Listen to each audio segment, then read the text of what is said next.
Bapak Ibu, tidak sedikit orang sering sekali mendahului Tuhan.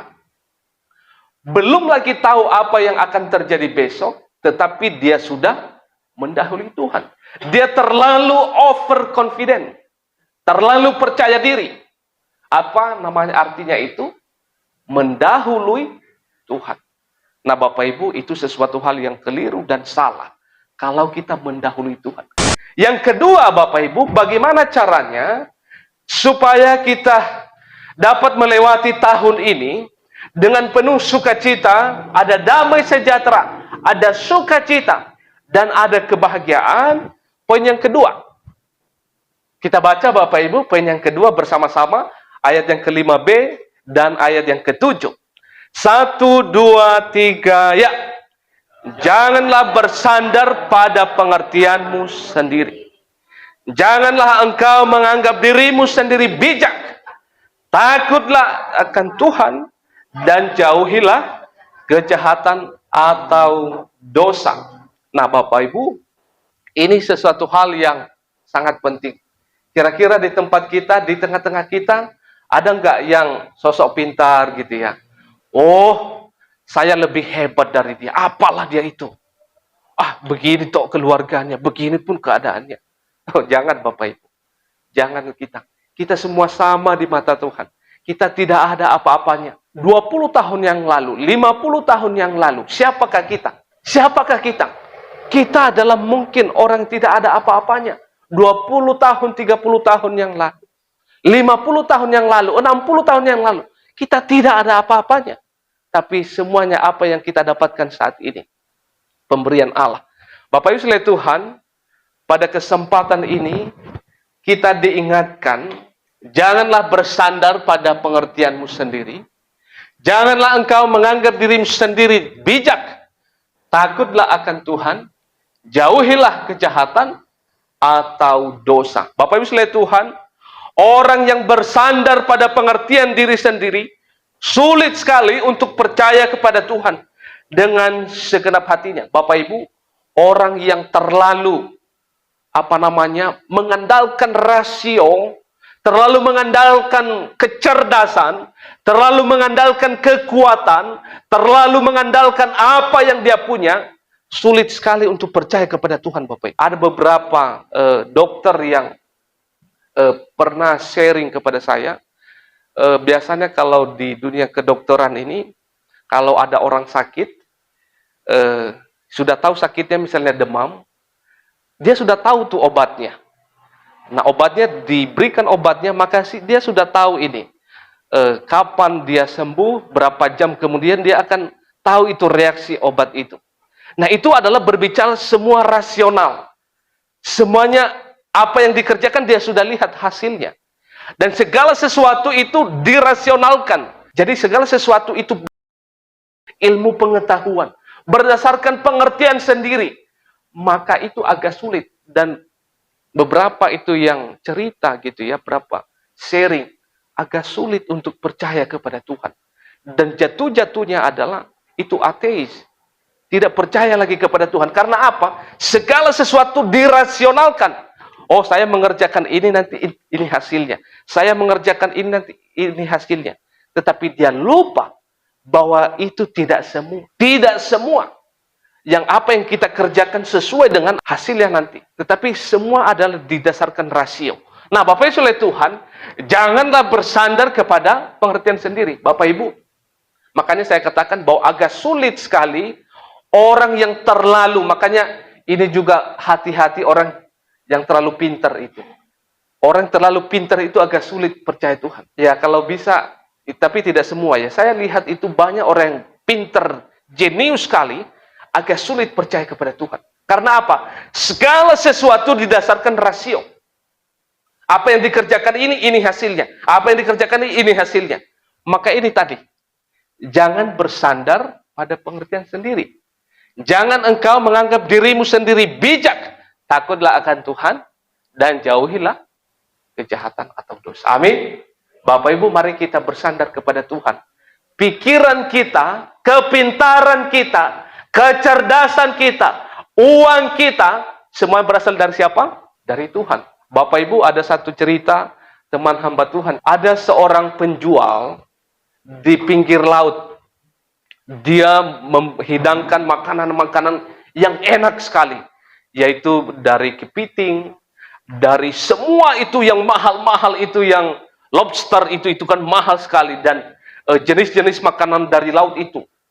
Dan Bapak Ibu, dan sangat sukses sekali untuk penjualan itu. Bapak Ibu, di suatu titik dia begitu sombong. Dia lupa bahwa segala sesuatu yang dia hidangkan atau jualkan itu berasal dari mana? Dari Tuhan. Dia ambil itu lobster, dia ambil itu ikan-ikan yang bagus dari laut, terus dijual. Itu dibeli enggak dari laut? Enggak dibeli. Itu diambil secara gratis, lalu dijual. Terus dia sombong pula. Nah, kita kan kadang lupa dalam hal ini. Kita sudah mendapatkan sesuatu, kita sudah mendapatkan ini, kita lupa bahwa itu hasil kerja saya. No. Itu berasal dari siapa? Dari Tuhan. Sama seperti seorang penjual di pinggir laut. Dia menghidangkan makanan-makanan laut yang enak sekali, yang mahal sekali. Terus dia sombong. Dia lupa bahwa semua apa yang dia jual itu diambil dari laut secara gratis. Itu milik siapa? Milik Tuhan. Terus dia sombong. Itu kan tidak tahu diri namanya. Nah, Bapak Ibu Tuhan, janganlah bersandar kepada pengertian diri sendiri. Amin. Janganlah engkau menganggap dirimu sendiri bijak. Takutlah akan Tuhan dan jauhilah kejahatan atau dosa. Bapak Ibu, ini udah saya merahkan Bapak Ibu. Jauhkan diri dari kejahatan atau dosa. Nah, Bapak Ibu oleh Tuhan, ambil gambaran bagi kita. Di dalam perjanjian lama, ada dua raja yang dipilih oleh Tuhan. Yang pertama sekali itu adalah Raja Saul. Bapak Ibu, pada saat pertama kali, Raja Saul itu dipilih Tuhan, dan dipakai Tuhan secara luar biasa. Bapak Ibu, kalau sudah baca itu perjanjian lama, pasti sudah mendengarkan cerita tentang Raja Saul ini. Bagaimana pertama kali dia dipilih Tuhan, dan dipakai Tuhan secara luar biasa. Di dalam peperangan sering menang.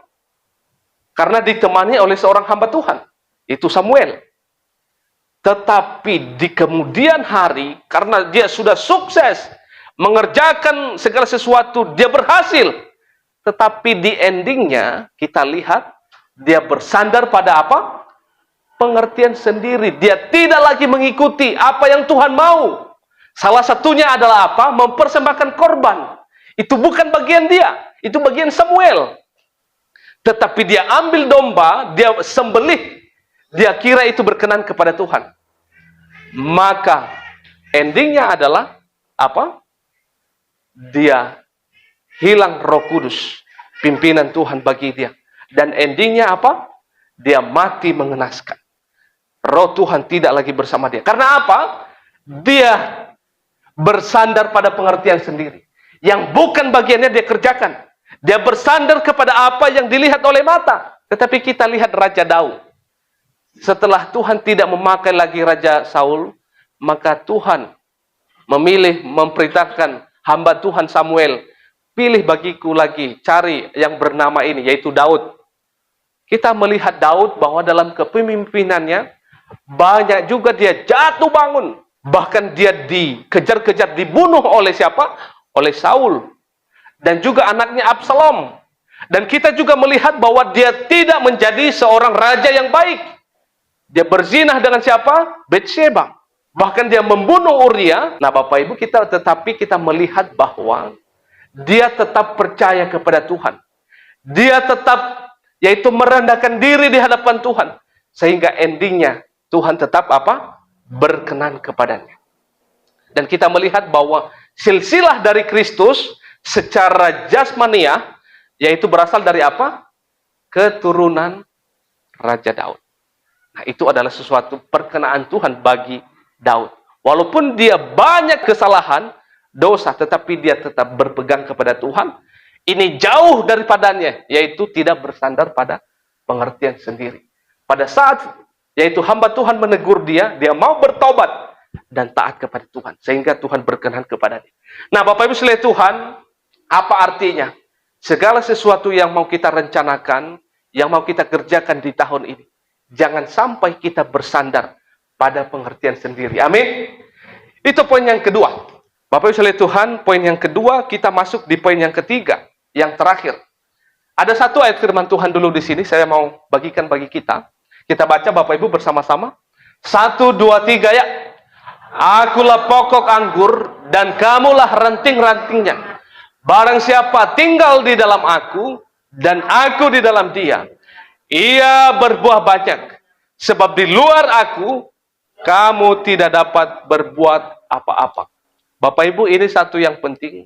Akulah pokok. Di sini adalah Tuhan Yesus berkata, akulah pokok anggur dan kamulah ranting-rantingnya. Jadi Bapak Ibu, ada satu pohon. Pohon ini adalah Tuhan Yesus dan kita ini adalah ranting-rantingnya. Yang kita tumbuh di sini, tumbuh di sini, tumbuh di sini. Kita adalah ranting-ranting. Jadi Yesus Kristus di sini kita melengket di sini. Tetapi di sini dikatakan, barang siapa tinggal di dalam aku dan aku di dalam dia, ia berbuah banyak. Bapak Ibu bayangkan saja, kalau ada satu pohon, maka dia tidak lengket di pohon ini. Dia bisa berbuah enggak? Enggak berbuah dia. Dia tidak bisa mengerjakan apa-apa. Maka di sini Bapak Ibu dikatakan, barang siapa yang tinggal di dalam aku dan aku di dalam dia, ia berbuah banyak, sebab di luar aku kamu tidak dapat berbuat apa-apa. Bapak Ibu ingat, kalau kita sudah di luar Yesus, kalau kita sudah tidak sungguh-sungguh lagi kepada Tuhan, lihatlah pergumulan-pergumulan yang hebat akan Tuhan izinkan kita alami. Tetapi bedanya adalah orang yang sudah di dalam Tuhan, kalau ada pergumulan, ada persoalan, maka Tuhan hadir memberikan kekuatan dan memberikan yaitu jawaban, dan Tuhan melepaskan kita dari semua itu.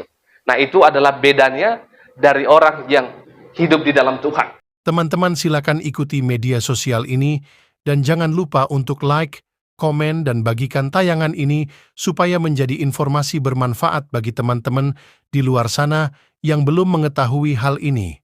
Salam sehat, tetap semangat, Tuhan Yesus memberkati kita semuanya.